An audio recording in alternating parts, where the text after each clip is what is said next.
राजेंद्र है क्या घर में? नहीं वो तो नहीं है, लेकिन आप अंदर आइए ना।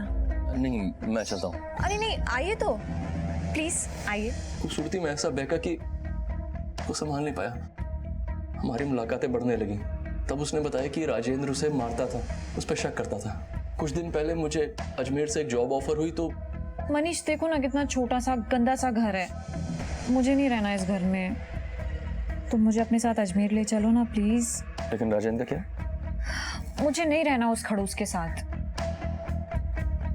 मैं तुमसे शादी करना चाहती हूँ। सच? हमारे अजमेर जाने का प्लान तो अगले महीने का था, लेकिन उस दिन अचानक उसका कॉल आया। हाँ बोलो। मनीष, हमें आज रात ही अजमेर जाना होगा। आज रात? सवाल मत करो और जल्दी से पैकिंग करके मुझे फोन करो, ठीक है? मैं वेट कर रही हूँ तुम्हारा। मैंने पैकिंग की और उसे कॉल किया। वो घर आके बोली कि मनीष तुम जाओ, मैं तुम्हें अजमेर में मिलूंगी। लेकिन तुम तो। सवाल मत करो। राजेंद्र को पता लग गया है कि हम दोनों भाग रहे हैं। पता लग गया मतलब? कैसे पता लग गया? राजेंद्र ने अपनी बेटी पारुल को हमारी जासूसी में लगा रखा है। उसके फोन में हमारी फोटोज भी हैं। वो यहीं आ रहा है, तुम प्लीज जल्दी से निकलो। और तुम कैसे आओगी? उसने आयुषी को कहीं छुपा दिया है। मैं कैसे भी करके आयुषी को लेकर अजमेर पहुंच जाऊंगी, लेकिन तुम जाओ, वो यहीं आ रहा है। अगर तुम दोनों का सामना हो गया तो बहुत बड़ी प्रॉब्लम हो जाएगी। और हाँ, ये फोन मुझे दे दो, वो मेरे फोन का बैलेंस खत्म हो गया है। लेकिन मैं तुमसे कांटेक्ट कैसे करूंगा? अरे पारुल का मोबाइल दिया ना मैंने तुम्हें, लेकिन अभी ऑन मत करना, अजमेर पहुंचकर ही फोन करना। और मैं तुम्हें ये एक नंबर दे रही हूँ, इस वाले नंबर पे कॉल करना, लेकिन मेरे फोन पे बिल्कुल कॉल मत करना। ये नंबर किसका? ये मेरा नया नंबर है। इस नंबर पे कॉल करने के लिए बोला था सर।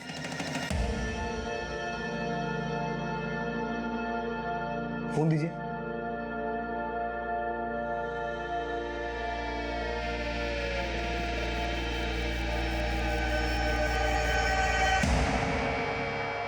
सर ये तो वही नंबर है। तो कविता ने तुझे कहा कि ये उसका नया नंबर है। तेरा फोन उसने लिया और उसने तुझे ये पारुल का फोन थमा दिया। Yes sir. लेकिन इस फोन में तो कोई फोटो नहीं है। सर कविता ने डिलीट कर दिए होंगे, मैंने तो देखे तक नहीं। अजमेर आने के बाद फोन ऑन किया और अपने नंबर पे कॉल किया तो फोन बंद था। फिर कविता के नए नंबर पे कॉल किया तो राजेंद्र ने फोन उठाया। फिर मैंने दोबारा कॉल किया तो भी राजेंद्र नहीं उठाया। तो उसके बाद से मैंने फोन बंद ही कर दिया था। पीसीओ से कई बार अपने नंबर पे और कविता के पुराने नंबर पे कॉल किया तो दोनों नंबर बंद थे सर। अगर कविता तेरे साथ नहीं आई तो फिर टिकट आयुषी, कविता और तेरे नाम पे बुक क्यों किया था? सर टिकट तो मैंने तभी बुक करा ली थी जब कविता ने अजमेर भागने की बात कही थी। लेकिन सर उस टिकट पे मैं अकेले ही अजमेर आया, ना मेरे साथ कविता थी ना आयुषी थी।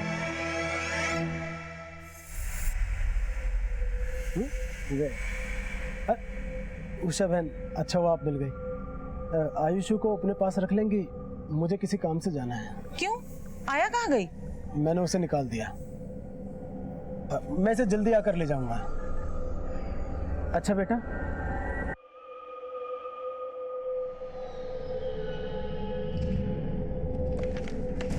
सर जिस ट्रेन से मनीष अजमेर गया था उस ट्रेन के टीटी से बात हुई। उस टिकट पर मनीष अकेला अजमेर गया था और अजमेर के गेस्ट हाउस में भी वो अकेला रुका था। ना तो वहां कविता को देखा गया और ना ही अजमेर में कहीं भी कविता के देखे जाने का क्लू मिला है सर।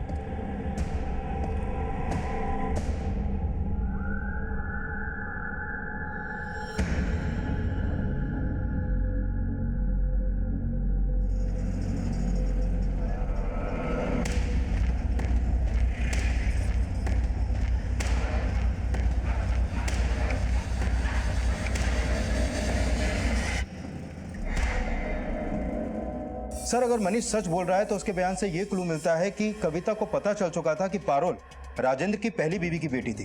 राजेंद्र ने अपनी बेटी पारुल को हमारी जासूसी में लगा रखा है। और राजेंद्र ने भी बताया था कि वो पारुल से कविता की जासूसी करवाता था। कविता का मोबाइल पारुल के हाथ लगा तो हो सकता है कि कविता के हाथों पारुल का मर्डर हो गया हो। पर सवाल ये उठता है कामत कि क्या कविता ने मनीष को अजमेर सिर्फ इसलिए भगाया क्योंकि वो पारुल की लाश को उसके घर में ठिकाना लगाना चाहती थी? अगर ऐसा है तो ये काम अकेली औरत के बस का नहीं लगता। सर हो सकता है उसका साथ उसके किसी आशिक ने दिया हो और मनीष को फंसा कर वहां से उसके साथ निकल गई हो। यह भी हो सकता है कि कविता कामत बोरीवली पुलिस से पता करो, जिस लड़की की लाश रेलवे ट्रैक पे मिली थी उसकी पहचान हुई? सर पारुल के पिता के बारे में कुछ बातें पता चली है।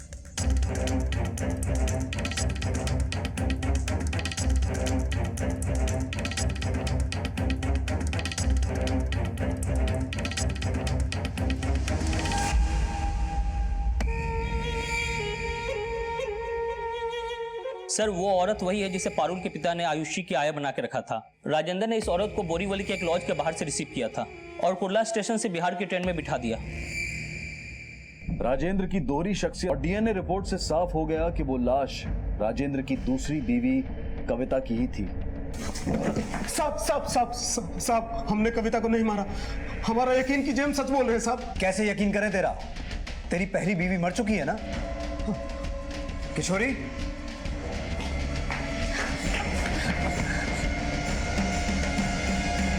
जीते जी तूने अपनी पहली बीवी को स्वर्गवासी बताया और तूने हमसे एक नहीं कई झूठ बोले हैं। तूने हमसे यह भी छुपाया कि कविता तेरी साली थी। नमस्कार, आदाब। क्राइम पेट्रोल डायल 100 में आप सबका स्वागत है। एक बेहतर कल की उम्मीद में संघर्ष तो हम सभी करते हैं, लेकिन क्या ये ख्याल रखते हैं कि आने वाला कल गुजरे हुए कल का हिसाब चुकता करता है? साहब, मेरी बेटी कल रात से लापता है साहब। बैठिए, आराम से बैठिए पहले। साहब, कल रात से उसका फोन नहीं लग रहा। मैंने बहुत मिलाया, यहाँ वहां ढूंढा भी, लेकिन कहीं नहीं मिली साहब। उसकी फोटो है आपके पास? जी, पारुल नाम है इसका। ये मोबाइल फोन रखती है अपने पास? जी साहब। नंबर दीजिए। जी, 9 8 2 4 6 8 6 3। उसकी उम्र, रंग, कद सब कुछ लिखवाइए। उम्र 19 साल, रंग गोरा, कद 5.25 साढ़े 5 फुट होगा साहब। पहन के रखा था उसने? सलवार सूट ही पहनती है। पारुल के घर के आसपास पूछताछ करो, शायद कोई इंफॉर्मेशन हाथ लगे। सर,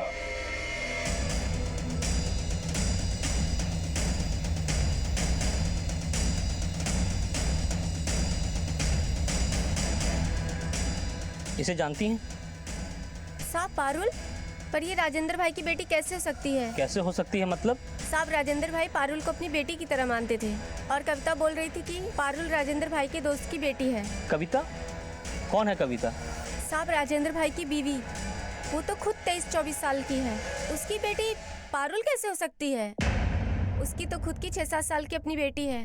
मम्मा के पास जाना है। आयुषी बेटा, मम्मा के पास ले चलो। अरे आयुषी बेटा, चुप चुप। मम्मा के पास ले मेरा चलो। बच्चा, मेरा अच्छा बच्चा। मम्मा के पास ले चलो ना। हाँ, मम्मी आएंगे ना बेटा। मुझे मम्मा के पास जाना है, मुझे ले चलो। हाँ बेटा, जाएंगे, मम्मा के पास जाएंगे। चलिए, आपने कुछ खाया है कि नहीं? हाँ हाँ, लेके जा रहे हैं, आइए। मुझे मम्मा के पास हाँ हाँ, रो मत, लेके जाएंगे। Yes yes. आयुषी भी मेरी बेटी है और पारुल भी। पारुल मेरी पहली बीवी से है और आयुषी दूसरी से। मेरी पहली बीवी का देहांत हो गया था, इसलिए पारुल को यहाँ ले आया। अभी है कहाँ तुम्हारी दूसरी बीवी? पता नहीं। पता नहीं मतलब? कविता का रहना ना रहना एक बराबर है। वो घर में नहीं टिकती, कई कई दिनों तक तो घर वापस नहीं आती। क्यों? कहीं पर जॉब करती है क्या वो? पास में एक ब्यूटी पार्लर में, लेकिन उसका चरित्र अच्छा नहीं है साहब। साहब, मोहल्ले वाले अपने घर के मर्दों को कविता के साए से भी बचा कर रखते थे। ऐसी औरत का क्या भरोसा, कब किसको फंसा ले।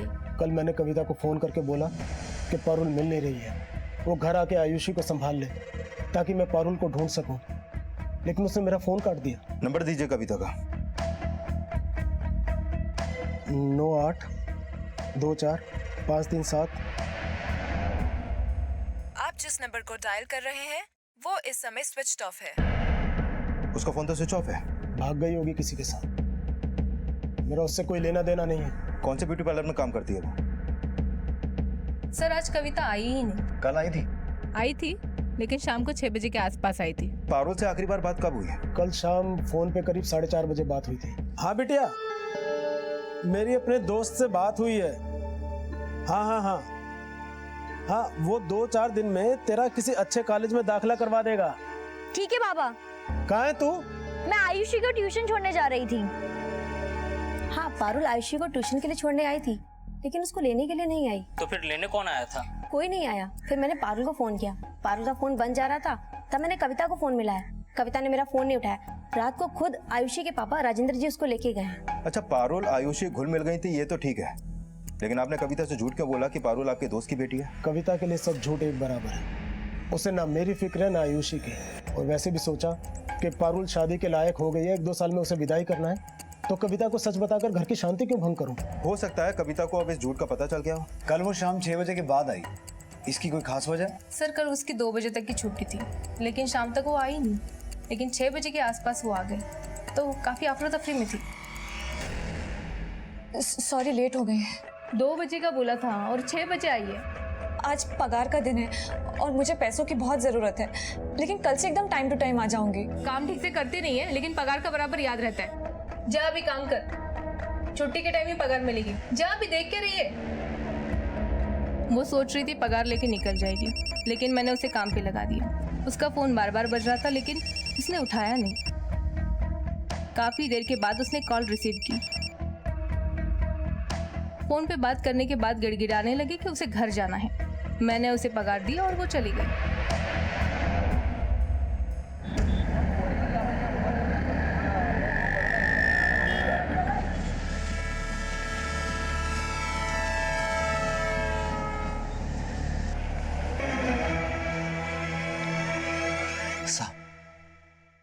साहब, वो हमारी बेटी पारुल नहीं है।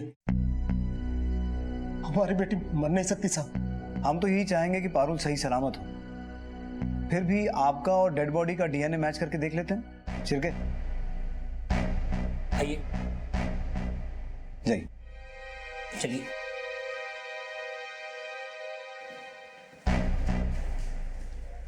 सर, बोरीवली रेलवे ट्रैक पे जो लाश मिली थी उसकी पोस्टमार्टम रिपोर्ट आ चुकी है। हत्या गला घोंटकर की गई है। और सर, उस शाम 8 बजे कविता को गोरेगांव के एक पीसीओ से कॉल आया, लेकिन राजेंद्र का फोन उसने ब्यूटी पार्लर से निकलने के बाद 8:15 बजे उठाया। सर, राजेंद्र के इस बयान में भी सच्चाई है कि कविता अच्छे चरित्र की नहीं थी, क्योंकि उसको शहर के अलग अलग पीसीओ से अक्सर कॉल आते थे। सर, हो सकता है कि कविता नहीं चाहती थी कि राजेंद्र को उसके लवर्स का पता चले, इसलिए उसने अपने लवर्स से पीसीओ से कॉल करने के लिए बोला हो। लेकिन कामत, हमें जानना ही है कि कविता के अफेयर्स का पारुल के गायब होने से क्या कनेक्शन है? कनेक्शन हो सकता है सर। पारुल ने आयुषी का शाम 4 बजे ट्यूशन छोड़ा, लेकिन लेने नहीं पहुंची। और फिर जब ट्यूटर ने कविता को फोन किया, लेकिन कविता ने फोन नहीं उठाया। और ठीक शाम 5:30 बजे जब पारुल का फोन ऑफ होता है, तब उसके फोन की लोकेशन उसके घर वाले एरिया की थी। और वहीं पे कविता 6 बजे तक ब्यूटी पार्लर नहीं पहुंचती है, लेकिन उससे पहले उसके फोन की लोकेशन उसी एरिया की थी जहां पे पारुल का फोन ऑफ होता है। राजेंद्र के घर जाओ फौरन। सर। बेटा, पापा को काम पे जाना है ना? है? आप उषा ताई के साथ जाओ और देखो, इन्हें परेशान मत करना। मम्मा, मम्मा भी आएगी शाम को बेटा। चल बेटा।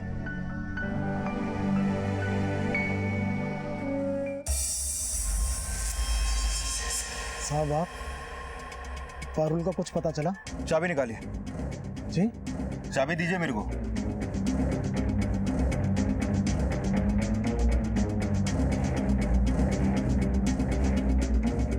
पूरा घर चेक करो। तुम उधर जाओ। कविता भले ही तिरिया चरित्र थी, लेकिन उसका पारुल से कभी कोई झगड़ा नहीं हुआ, बल्कि वो तो पारुल के आने से खुश थी। वो कैसे?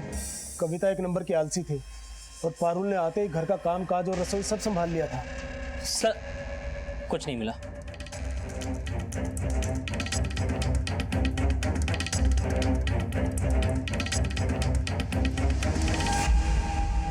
सर, मैंने राजेंद्र का घर अच्छी तरीके से चेक किया, लेकिन किसी तरह के ब्लड स्टेन या मर्डर का कोई भी क्लू नहीं मिला। सर, मैंने राजेंद्र का घर अच्छी तरीके से चेक किया, लेकिन किसी तरह के ब्लड स्टेन या मर्डर का कोई भी क्लू नहीं मिला। पारुल और कविता का अचानक गायब हो जाना यह संदेह खड़ा कर रहा था कि शायद कविता पारुल की हत्या करके फरार हो गई है, और कविता के चरित्र से जुड़े खुलासे भी इस थ्योरी को स्ट्रॉन्ग बना रहे थे। लेकिन रेलवे ट्रैक के पास मिली डेड बॉडी का डीएनए पारुल के पिता के डीएनए से मैच नहीं हुआ था। अगर वो बॉडी पारुल की नहीं है, तो पारुल के साथ ऐसा क्या हुआ जो वो अचानक लापता हो गई? और ये कविता के गायब होने का क्या राज है? सर, पारुल के कॉल रिकॉर्ड्स में एक अंकित नाम के लड़के का भी नंबर है, और इन दोनों के बीच में अक्सर कॉल होते थे। सर, अंकित का ये नंबर बिहार का है, लेकिन पिछले 1.5 महीने से ये नंबर मुंबई में एक्टिव है। ये देखिए सर। लेकिन सर, गौर करने वाली बात यह है कि पारुल का यह नंबर उसके पिता राजेंद्र के नाम पे तो रजिस्टर्ड है ही, लेकिन राजेंद्र के दिए गए नंबर के अलावा एक और नंबर पारुल के रिकॉर्ड में है, वो भी राजेंद्र के नाम पे रजिस्टर्ड है और पारुल अक्सर इस नंबर पे भी कॉल करती थी। सर, पारुल का मोबाइल अजमेर में कुछ देर के लिए ऑन हुआ था।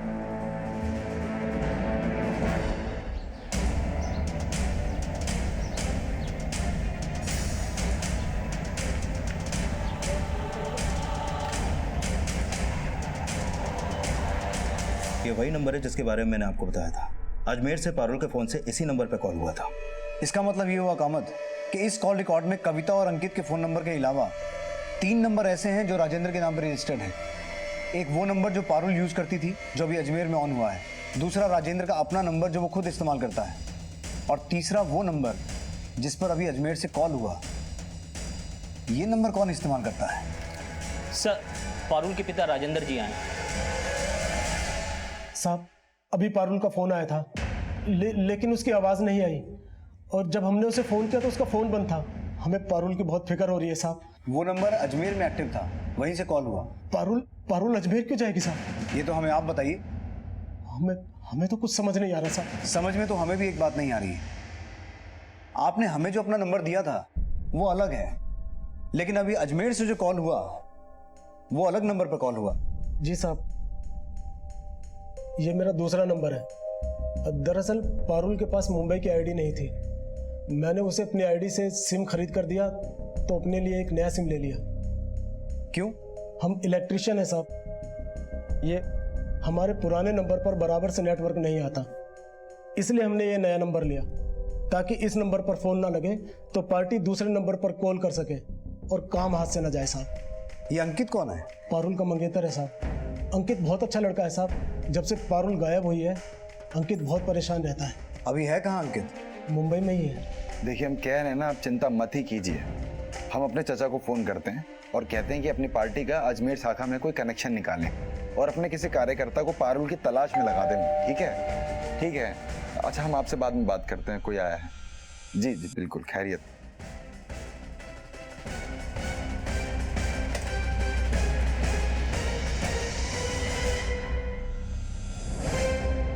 सर, पारुल की माँ के गुजरने के बाद पारुल मुंबई आ गई, तो हमने सोचा कि हम भी मुंबई आ जाते हैं, कोई काम ढूंढेंगे यहाँ पर और पारुल से शादी भी कर लेंगे। अजमेर में ऐसा कोई है जिसे पारुल जानती हो?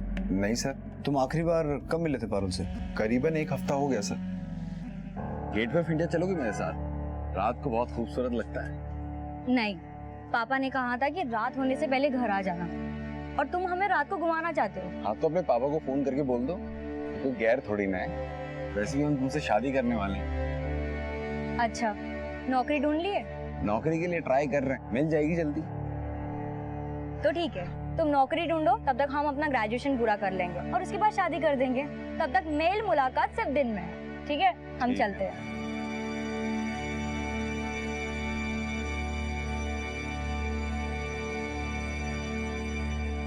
पारुल की सौतेली माँ कविता के बारे में उसने कभी कुछ बताया तुम्हें?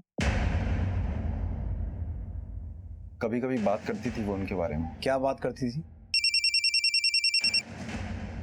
पारुल पारुल बेटा, पारुल। सर, अभी पारुल का फोन फिर से अजमेर में ऑन हुआ है, पर लोकेशन दूसरी थी और इस बार भी राजेंद्र के नए नंबर पे कॉल हुआ है सर। राजेंद्र को फोन लगाओ। हाँ साहब, उसका फोन आया था, लेकिन उठाते ही कट गया। सर, मैंने अजमेर पुलिस को दूसरी लोकेशन के बारे में अपडेट कर दिया है, पर पारुल का फोन जिस लोकेशन पे पहले ऑन हुआ था वहां से कोई लीड नहीं मिला है सर। ये बात तो तय है कामत, ये फोन पारुल नहीं कोई और कर रहा है। सर, हो सकता है ये कविता हो। पता लगाओ कविता का अजमेर से क्या कनेक्शन है। वो वाकई में पारुल का मर्डर करके अपने किसी आशिक के साथ भागी है या फिर कहानी कुछ और है? सर, गोरेगांव के जिस पीसीओ से कविता को आखिरी बार कॉल हुआ था वहां आसपास में कोई सीसीटीवी नहीं है और किसने कॉल किया था उसका भी कोई क्लू नहीं मिला है सर। मुंबई के जिन जिन पीसीओ से कविता को फोन हुए थे हर जगह पूछताछ करो और कविता को जिन जिन लोगों के साथ देखा गया था सबका स्केच बनवाने की कोशिश करो। और हाँ, ये भी पता लगाओ कि कविता का कोई दूसरा नंबर तो नहीं है। पारुल अजमेर गई या फिर सिर्फ पारुल के नंबर को अजमेर ट्रैवल करवाया गया। इस पहेली को समझने के लिए हमें कविता से जुड़े सभी लोगों का पता लगाना होगा। पारुल के फोन से किए गए ब्लैंक कॉल्स वाकई कविता द्वारा किए गए थे, ये पता लगा पाना फिलहाल मुश्किल था। कविता के कई अफेयर्स के बयान तो सामने आए थे, लेकिन वो अपने किस प्रेमी के साथ फरार थी ये पता लगाना भी आसान नहीं था, क्योंकि उसकी जिंदगी में कोई एक प्रेमी नहीं था। लेकिन ये माना जा रहा था कि इन अपराधों में कविता के किसी न किसी लवर का भी हाथ हो सकता है, जिसका पता करने के लिए एक तरफ मुंबई पुलिस उन लोगों का पता लगा रही थी जिनका कविता से अफेयर हो सकता था, वहीं दूसरी तरफ अजमेर पुलिस भी इस केस से जुड़ी इंफॉर्मेशन जुटाने का प्रयास कर रही थी। सर, कविता के दूसरे किसी नंबर का तो पता नहीं चला, लेकिन ये उन आदमियों के फोटोग्राफ्स और स्केच है जिन्होंने कविता को पीसीओ से कॉल किया था।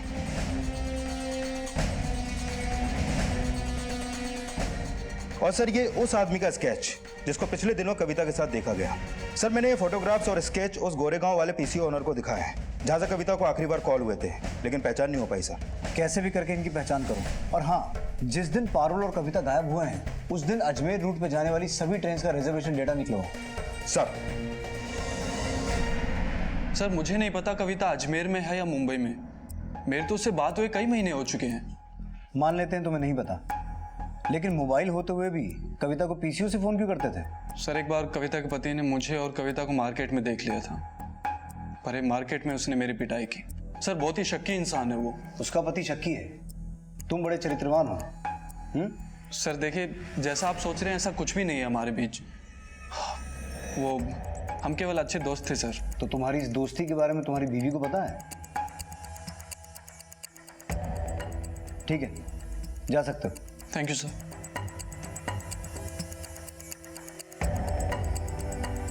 सर, जिस रात पारुल लापता हुई उस रात 11:15 बजे जयपुर दुरंतो में कविता, उसकी बेटी आयुषी और किसी मनीष के नाम पे टिकट बुक थी। मनीष? वो कमीनी मनीष के साथ? इनमें से कौन है मनीष?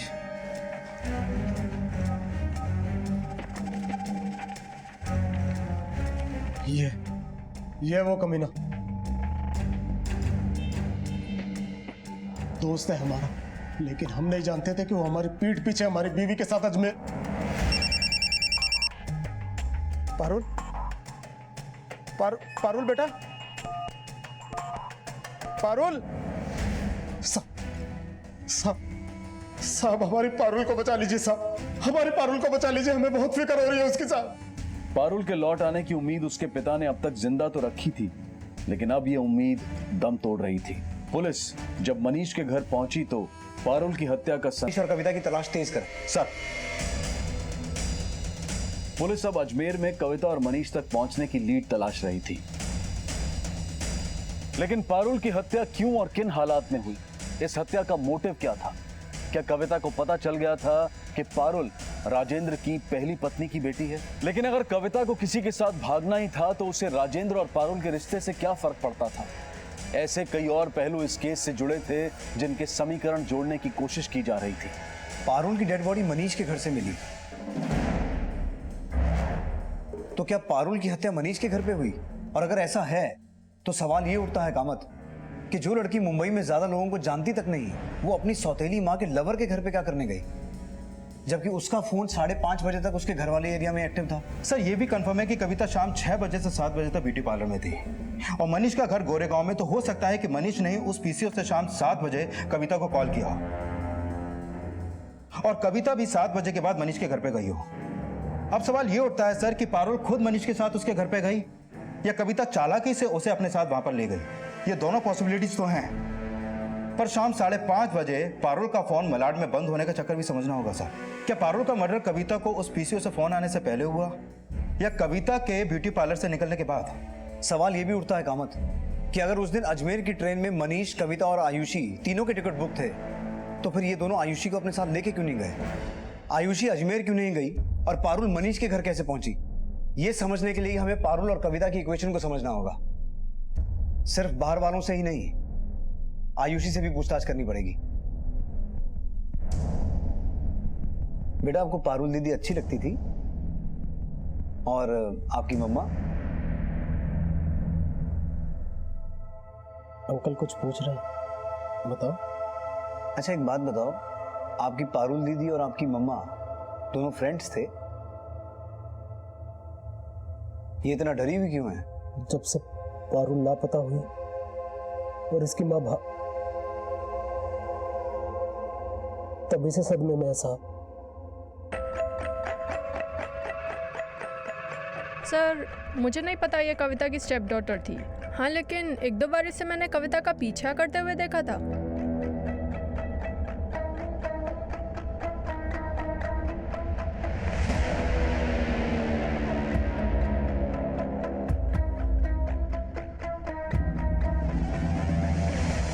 सर, कविता के ब्यूटी पार्लर के कलीग आयुषी के ट्यूशन टीचर और कुछ पड़ोसियों ने बताया कि पिछले दिनों पारुल को कविता की जासूसी करते हुए देखा गया। सर, उनके बयानों से तो लगता है कि पारुल कविता की जासूसी कर रही थी और शायद कविता का पीछा करते करते वो उस रात मनीष के घर पे पहुंची। सर, कहीं ऐसा तो नहीं कि पारुल कविता के अफेयर्स का फायदा उठा के कविता या उसके लवर्स को ब्लैकमेल कर रही हो? लेकिन ये बात समझ में नहीं आई कामत कि पारुल ये सब कर क्यों रही थी, या फिर उससे ये सब कोई करवा रहा था। साहब, हमने पारुल से बोला था कि कविता पर नजर रखे और पता लगाए कि उसका किस किस के साथ चक्कर। उसके चक्कर के बारे में पता लगा के क्या करने वाले थे? तलाक देना चाहते थे। तलाक तो वैसे भी दिया जा सकता है, उसके लिए जासूसी करवाने की क्या जरूरत थी? हम नहीं चाहते थे कि कोर्ट उस त्रिया चरित्र को मां समझकर हमारी आयुषी उसे सौंप दे। हम अपनी पारुल और आयुषी का पालन पोषण खुद करना चाहते थे, इसलिए उसके खिलाफ सबूत जुटाकर तलाक देने की सोची। क्या क्या सबूत जुटाए? कोई सबूत। पारुल की हत्या से कुछ दिन पहले ये बेवकूफ ख्याल हमारे दिमाग में आया।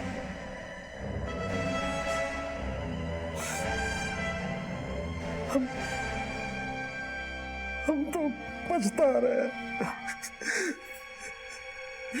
कि वो अपनी बच्ची को उस डायन की जासूसी में लगाया। कहाँ गई हमारी बच्ची को? कहाँ गई? पारुल के पिता ने भले ही अपनी मंशा साफ कर दी थी, लेकिन उनका यह बयान इस बात की पुष्टि कर रहा था कि पारुल कविता की जासूसी कर रही थी और ये इस केस में एक चौंकाने वाला एंगल था। और ये एंगल इस केस को एक ऐसे टेंजेंट पर ले जाने वाला था जिसमें छल, कपट, झूठ, फरेब, नफरत, इंसानी जज्बात का हर वो नेगेटिव इमोशन था कि जिसका रंग अगर किसी पर चढ़ जाए तो रिश्ते क्या, इंसानियत की हदें भी लांग दी जाती हैं। कहते हैं कि डूबने वाले को तिनके का सहारा भी काफी होता है, लेकिन जो खुद अपनी नाव में छेद करे उसे डूबने से कोई नहीं बचा सकता। सर, अजमेर पुलिस ने मनीष को अजमेर के गेस्ट हाउस से गिरफ्तार किया है, लेकिन उसके साथ कविता नहीं थी। Let's go.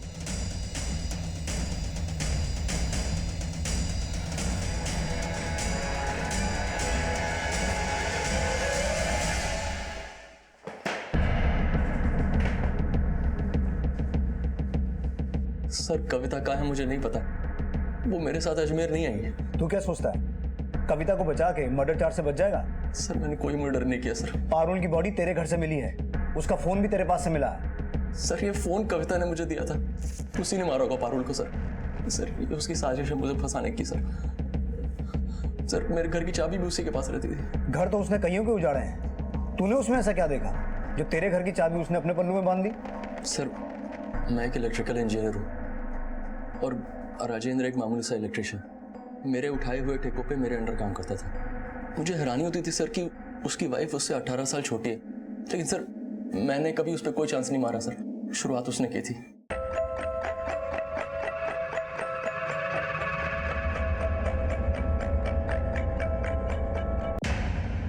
कविता जैसी भी थी हमें पता चल गया है, लेकिन यह भी सच है कि 8 साल पहले तो अपनी बीवी और बेटी को छोड़कर कविता को मुंबई भगा के लाया था।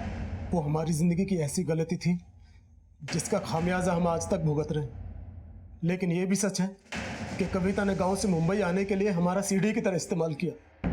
वो मुंबई हमारी बीवी बनकर तो आ गई, लेकिन मुंबई की चकाचौंध के सामने उसे हमारी हैसियत बहुत छोटी लगी और अपनी हैसियत बढ़ाने के लिए वो न जाने कहां कहां मुंह मारने लगी।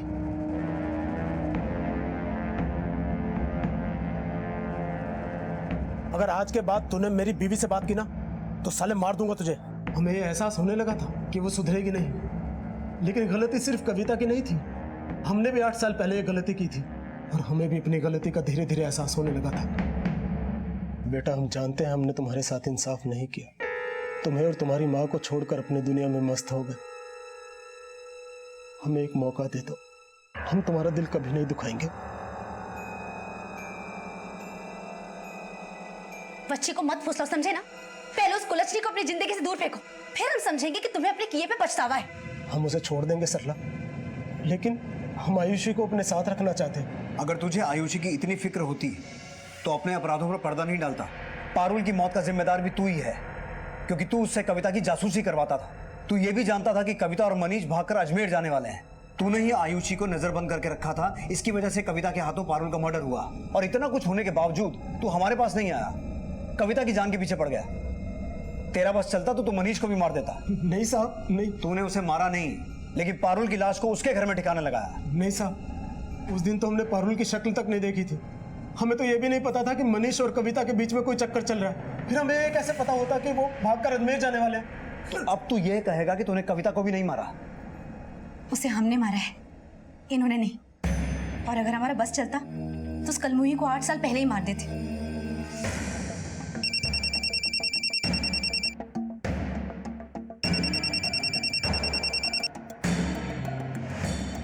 फोन नहीं उठा रही है।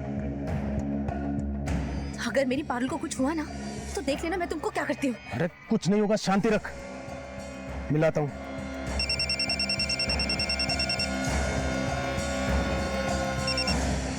हेलो, हम बिजी हैं अभी। पारुल कहाँ है? हमें क्या पता। झूठ मत बोल। ए कविता, बता पारुल कहाँ है, नहीं तो अच्छा नहीं होगा। कौन बोल रहा है? ज्यादा नाटक मत कर, समझी ना? तू अच्छे से जानती है कौन बोल रहा है। दीदी। ज्यादा दीदी दीदी मत कर। अगर 1 घंटे में हमारी पारुल नहीं आई ना तो देख लेना हमसे बुरा कोई नहीं होगा।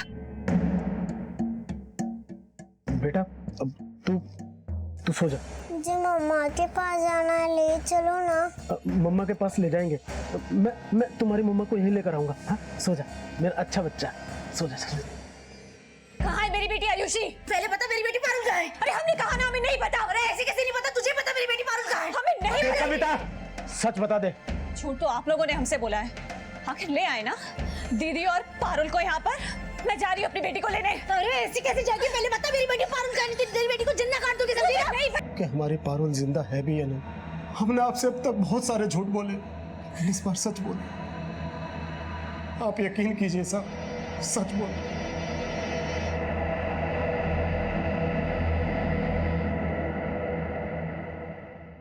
सर, अगर राजेंद्र सच बोल रहा है तो क्या मनीष ने हमसे झूठ बोला या कविता ने मनीष से झूठ बोला? झूठ तो हमसे अंकित ने भी बोला था। सर, मैं झूठ नहीं बोलना चाहता था, लेकिन पारुल के पापा मेरे सामने गड़गड़ाने लगे कि उनके मुंह से झूठ निकल गया। लेकिन सर मुझे उन्होंने ये नहीं बताया कि पारुल की मम्मी ने पारुल की छोटी मम्मी का मर्डर कर दिया है। पारुल कविता की जासूसी करती थी। इस बारे में पारुल ने कभी कुछ बताया नहीं? नहीं सर, मुझे तो नहीं पता इस बारे में कुछ।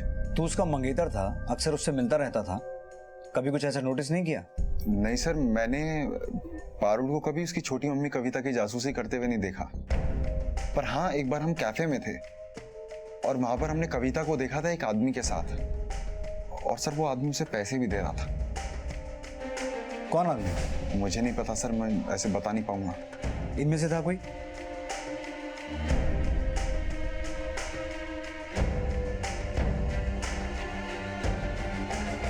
हाँ, शायद से ये आदमी था सर। ये सब पारुल के पिता ने बताया था कि पारुल कविता की जासूसी तो करती थी, लेकिन उसने कभी कविता के खिलाफ उसे कोई सबूत नहीं दिए। और सर, जैसा कि अंकित ने अभी भी बताया कि कोई आदमी कविता को पैसे दे रहा था। सर, कहीं ऐसा तो नहीं कि कविता ने पारुल को अपने साथ मिलाकर अपने लवर्स को ब्लैकमेल करना शुरू कर दिया हो? मैं सच कह रहा हूँ सर, मैं सच कह रहा हूँ सर, मैं सच कह रहा हूँ सर, मुझे किसी ने ब्लैकमेल नहीं किया सर, मैं आज तक पारुल से मिला ही नहीं, तो उसका मर्डर कैसे करूंगा सर? शिरके, सर मैं सच कह रहा हूँ सर। अंकित के बयान ने पुलिस के सामने जो एंगल रखा, उसकी पुष्टि के लिए पुलिस अब कविता से जुड़े उन सभी आदमियों से पूछताछ करने लगी जिनके साथ कविता का अफेयर था, और जल्द ही इस राज से पर्दा उठ गया। सर, कविता जिस ब्यूटी पार्लर में काम कर रही थी वहां के लैंडलाइन नंबर से अंकित को एक बार कॉल हुआ था, और हत्या वाली रात अंकित ने अपने डेबिट कार्ड से बैग शॉप से एक बड़ा बैग खरीदा था। मतलब उसकी शान पट्टी उसी में भारी पड़ गई। नहीं, अब बोलेगा या तोड़े? बोलता हूँ साहब। अरे पारुल, तुम यहाँ? दोस्त है तुम्हारा? मुझे नहीं मिलवाओगी? पारुल ने कविता से झूठ बोला था कि मेरी और पारुल की मुलाकात मुंबई में हुई थी। सर, पारुल क्या उसकी जासूसी करती? वो खुद 2 कदम आगे थी। कविता खुद पारुल की जासूसी कर रही थी। नौकरी ढूंढ लिए? यार नौकरी के लिए ट्राई कर रहे हैं, मिल जाएगी जल्दी।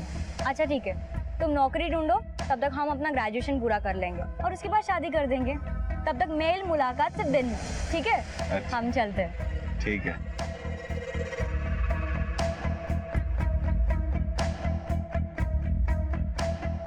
लगता है काफी पुराना है यार आना तुम्हारा। नहीं नहीं, ऐसा नहीं है जैसा आप समझ रही हैं। अरे तो इसमें इतना डरने वाली क्या बात है? वैसे मैं गेटवे ऑफ इंडिया जाने का सोच रही थी। तुम अगर चलना चाहो तो मेरे साथ चल सकते हो। सही में? तुम चलो ना, इतना सोचने वाली क्या बात है? Auto, auto. सर, पता नहीं उस औरत में ऐसा क्या, मेरा और कविता का रिश्ता भी पारुल की नजरों से नहीं बच सका।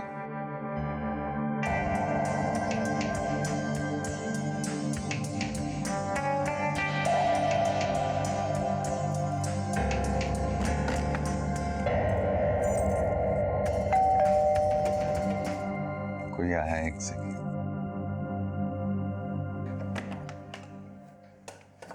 आखिर तूने दिखा दिया ना कि हर मार देख जैसा होता है।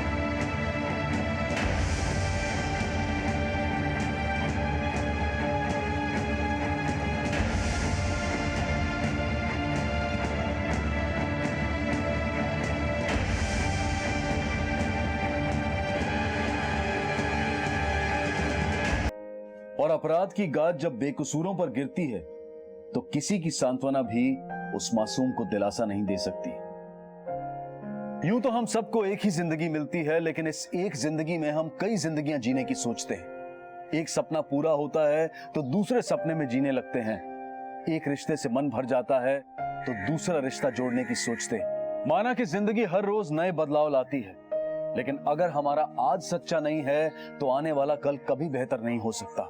इसी विचार के साथ अब मैं अनूप सोनी आपसे विदा लेता हूं। फिर मुलाकात होगी अगले एपिसोड में एक और चौंका देने वाले केस के साथ। तब तक अपना और अपने परिवार का ख्याल रखें और देखते रहें क्राइम पेट्रोल डायल 100। सबक एक को सीख हम सबको। जय हिंद।